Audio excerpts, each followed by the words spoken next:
আপনি কাজীপাড়ায় রয়েছেন, মেট্রো স্টেশনের সাইনবোর্ড দেখে তাই বোঝা যাচ্ছে। কি অবস্থা বলেন, সেখানকার নির্বাচনী পরিবেশ কেমন, এবং একই সাথে একটু জানাবেন যে গণসংযোগ শুরু হয়েছে কিনা, এখানকার যারা ভোটার তারা আসলে কি বলছেন?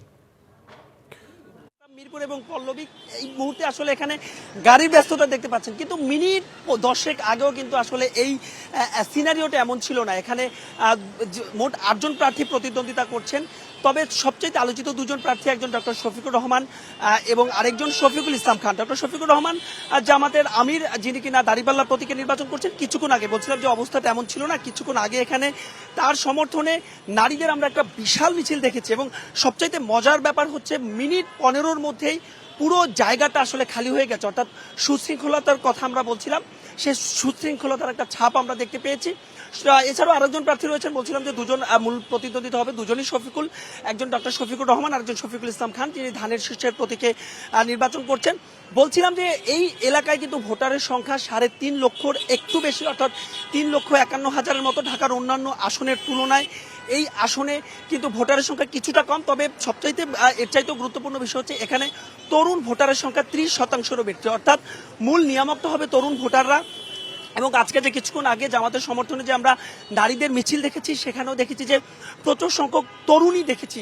অর্থাৎ বলছিলাম যে এক্স ফ্যাক্টর হবেন এই আসনে, যেহেতু 30%-এর বেশি তরুণ ভোটাররা। এই অঞ্চলের সবচাইতে বড় সমস্যা হচ্ছে যানজট সমস্যা। মিরপুর জানেন যে যদিও জামাতের যিনি আমির তিনি আসলে ঢাকা ছিলেন না, তবে তার সমর্থনে যারা এসেছেন তারা বলেছেন যে তারা যদি নির্বাচিত হন তবে মিরপুরের যে বদনামগুলো রয়েছে, বিশেষ করে যে ট্রাফিক নিয়ে সমস্যা এবং মিরপুরের যে কিশোর গ্যাং এবং ছিনতাইয়ের যে দৌরাত্ম্য, সেটা নিরূপণে তারা কাজ করবেন এবং সন্ত্রাসবাদের বিরুদ্ধে একটা জিহাদ তারা ঘোষণা করছেন। সবকিছু মিলিয়ে আসলে জানেন যে প্রচারণা একেবারেই শেষের দিকে জমে উঠেছে। এবং মিছিলের কথা বলছিলাম, সেই মিছিল থেকে কিন্তু তারা পরিবর্তনের স্লোগান দিচ্ছেন এবং তারা বলছেন যে পরিবর্তনের ইতিবাচক হাওয়া লেগেছে, বিশেষ করে 2024 সালের 5ই আগস্টের পরে বাংলাদেশের যে সমঅধিকার ন্যায্যতার কথা। এবং তারা বলছেন যে যদি জামাত ইসলাম শেষ পর্যন্ত নির্বাচিত হয় তবে সেই ন্যায্যতার ভিত্তিতেই তারা দেশ পরিচালনা করবেন। এবং শুধুমাত্র এখানে আমরা দেখেছি যে জামাত ইসলামের বিভিন্ন প্রার্থীরা ঢাকার বিভিন্ন অংশতে এবং বিভিন্ন অঞ্চলগুলোতে কিন্তু তাদের যে প্রচারণা, সে প্রচারণা বিভিন্ন প্রক্রিয়াতে যারা চালিয়ে যাচ্ছেন। তবে এইখানকার মিছিল, অর্থাৎ যে মিছিলটা মিরপুর 10 নম্বরে শুরু হয়ে এই কাজীপাড়া যে মেট্রো স্টেশনে এসে শেষ হয়েছে, এবং সেই মিছিল থেকে কিন্তু পরিবর্তনের যে কথা বারবার আসলে বলছিলাম, সেই পরিবর্তনের স্লোগান তারা দিয়েছেন। এবং সেই মিছিলটা শুরু হওয়ার আগে আমরা দেখেছি যে একটা সমাবেশ হয়েছে মিরপুর 10 নম্বরে, এবং সেই সমাবেশেও কিন্তু বক্তারা বক্তব্য রেখেছেন। তবে সবকিছুতে একটা পরিকল্পনা এবং একটা ইতিবাচক পরিবর্তনের ছাপ আমরা দেখেছি, যেটা সচরাচর আসলে বাংলাদেশের রাজনীতিতে দেখা যায় না। এবং তারা বলছেন যে এ থেকে আসলে অন্যান্য দলগুলো শিক্ষা নেবে এবং শিক্ষা নিয়ে হয়তোবা সবকিছুতে একটা পরিকল্পনা এবং সুনিপুণতার ছাপ তারা দেখাবেন।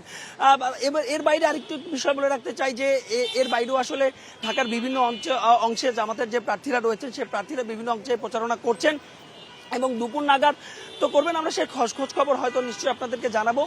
এবং এই মিছিলটা কিন্তু কিছুক্ষণের মধ্যে শেষ হয়ে গেছে, এবং সেই মিছিল থেকে আমরা দেখেছি যে মিরপুরের পুরোটা মিরপুর নয়, আসলে এই সংসদীয় আসন মূলত পল্লবী এবং ক্যান্টনমেন্টেরও একটা এলাকা রয়েছে, মিরপুর ক্যান্টনমেন্ট। এবং মিরপুরের যে 10 নম্বর, সে 10 নম্বর গোল চত্বর থেকে শুরু হয়ে পল্লবী হয়ে আবার পল্লবী হয়ে কিন্তু শেষ হয়েছে। সবকিছু মিলিয়ে একটা বিষয় আসলে সেই মিছিল থেকে বলা হচ্ছে যে কোনো ধরনের ঢাকার অন্যান্য আসনগুলোতে আমরা যেমন বৈরিতা দেখেছি প্রার্থীদের মধ্যে, আমরা দেখেছি যে কিছুটা হ্যাপেনিং সংকট, সেই তুলনায় ঢাকা 15-র যে আসন, সেই আসনে কিন্তু তেমন কোনো আসলে অভিযোগে আমরা খুব একটা পাইনি, অন্তত প্রার্থীদের কাছ থেকে। এবং আজও যখন এই প্রচারণে আমরা এসেছিলাম, আমরা জানতে চেয়েছিলাম যে লেভেল প্লেইং ফিল্ড নিয়ে তাদের কোনো ধরনের অভিযোগ আছে কিনা। জামাত ইসলামের পক্ষ থেকে তারা বলেছেন যে তারা সরকারের প্রতি তারা আস্থাশীল এবং তারা বিশ্বাস করছেন যে আগামী 12ই ফেব্রুয়ারি যে নির্বাচন, সেই নির্বাচনে আসলে শেষ পর্যন্ত হয়তো এই লেভেল প্লেইং ফিল্ডটা থাকবে। তো এই ছিল আমার কাছে ঢাকা 15 আসন থেকে জামাত ইসলামের যে নির্বাচনী কার্যক্রম, তার সবশেষ আপডেট। ধন্যবাদ রিবন। আমরা এতক্ষণ ঢাকা 15 আসনে ছিলাম। মিরপুরের যে আসন, অর্থাৎ কাজীপাড়া থেকে যুক্ত হয়েছিলেন আমাদের সহকর্মী মাহবুব রিমন।